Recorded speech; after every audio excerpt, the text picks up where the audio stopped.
ಅದು ಪೂರ್ತಿ ಹಾಳು ಮಾಡಿರ್ತಾರೆ. ಯಾಕೆ ಗೊತ್ತೀರಿ?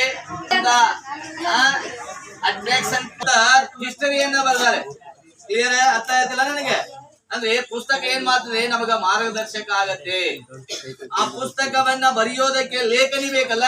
ಸುಮಾರು ಸಂಪಾದಕರು ಏನೇನೋ ಬರೋದು ಏನೇನೋ ಆಗಿದಾರಲ್ಲ. ಆ ಪೆನ್ ಇಲ್ಲದೆ ಏನು ಮಾಡಕ್ಕಾಗಲ್ಲ. ಪೆನ್ನು ಕೂಡ ಒಂದು ಸಾಧನೆಯ ಹಂತವನ್ನ ಮಾಡ್ತದೆ. ಅಲ್ಲಿ ಹೇಳಿದ್ರೆ ಎಲ್ಲರೂ ಇಂದಿನ ಪ್ರಜೆಗಳೇ ನಾಳಿನ ಒಂದು ವರ್ಡ್ ಚೇಂಜ್ ಮಾಡಿ ಗದ್ದಕ್ಕೆ ಬರ್ತದೆ ಇಲ್ಲ. ಹಾಗಾಗಿ ತಾವು ಮುಂದಿನ ಒಂದು ಭಾವಿ ನಾಗರಿಕರು, ಈ ರಾಷ್ಟ್ರದ ರೂವಾರಿಗಳು, ರಾಷ್ಟ್ರ ನಿರ್ಮಾಪಕರು.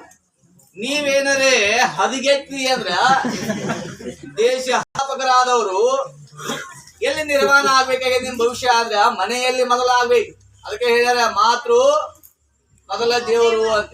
ಹೌದಾ? ಶಿಕ್ಷಕ ಯಾರು ಅಂದ್ರೆ ತಾಯಿ ಅಂತ ಅದ್ರ ಪ್ರಥಮ ಗುರು. ಏನೇ ಗುರುಗಳು ನಾವು, ಆಮೇಲೆ ನಮ್ಮ ಹತ್ರ ಬೆಳಿತೀರಿ, ಆಮೇಲೆ ನಿಮ್ಮ ಮುಖ್ಯವಾಗಿ ಪರಿಸರ ಅದ. ಈ ಮೂರನ್ನ ನೀವು ಅವಾಯ್ಡ್ ಮಾಡಿ ಏನಾದ್ರು 100% ನೀವು ರಾಷ್ಟ್ರ ನಿರ್ಮಾಪಕರಾಗಲ್ಲ, ರಾಷ್ಟ್ರ ದ್ರೋಹಿಗಳಾಗ್ತೀರಿ. ಶಿಕ್ಷಕರ ಮಾತನ್ನ, ಒಳ್ಳೊಳ್ಳೆಯ ಪುಸ್ತಕಗಳನ್ನ ಓದಬೇಕು, ಮೊಬೈಲ್ ಅನ್ನ ಪಕ್ಕಕ್ಕಿಡಬೇಕು. ನಿಮ್ಮನ್ನ ಹದಗೆಡಿಸೋದಕ್ಕೆ 100% ಮೊಬೈಲ್ ಆಗ್ಯದ. ಮೊಬೈಲ್ನಾಗ ಎಲ್ಲಾ ವಿಷಯಗಳು ಇರ್ತಾವ. ಇಡೀ ಪಿಕ್ಚರ್ ನೋಡ್ರಿ, ಅಲ್ಲಿ ಭವಿಷ್ಯ ರೂಪಕ್ಕೆ. ಕ್ಲಿಯರ್? ಹೀಗಾಗಿ ತಾವು ಮುಂದಿನ ದಿನಗಳಲ್ಲಿ ಏನಾಗ್ಲಿ ನಮ್ಮಲ್ಲಿ ಇರ್ತಕ್ಕಂತ ಪ್ರತಿಭಾವಂತರ ಹೆಸರನ್ನ ಹೇಳಿದ್ರಲ್ಲ, 4 ಮಂದಿ MBBS ಗಳನ್ನ ಹೇಳಿದ್ರಲ್ಲ, ಯಾಕೆ ನೀವು ಆಗ್ಬಾರ್ದು ಆ ಲಿಸ್ಟ್ನ್ಯಾಗ? ಅದಿರಿ, ಈ ವರ್ಷನೂ ಕೂಡ ಅದಿರಿ.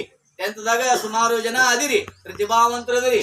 ಆ ಪ್ರತಿಭಾವಂತರು ಕೂಡ ಮೆಡಿಕಲ್ ಸೀಟ್ಗಳನ್ನ ಪಡೀಲಿ ಅಂತಕ್ಕಂತ ಆಶಯವನ್ನ ಎಲ್ಲರ ಪರವಾಗಿ ಇವತ್ತಿನ ಮಕ್ಕಳ ದಿನಾಚರಣೆ ನಿಮಿತ್ತ ತಮಗೂ ಕೂಡ ಹಾರೈಸಿದ ಇವತ್ತಿನ ಈ ಒಂದು ಕಾರ್ಯಕ್ರಮವನ್ನ ಎಲ್ಲರಿಗೂ ಸರ್ವರನ್ನು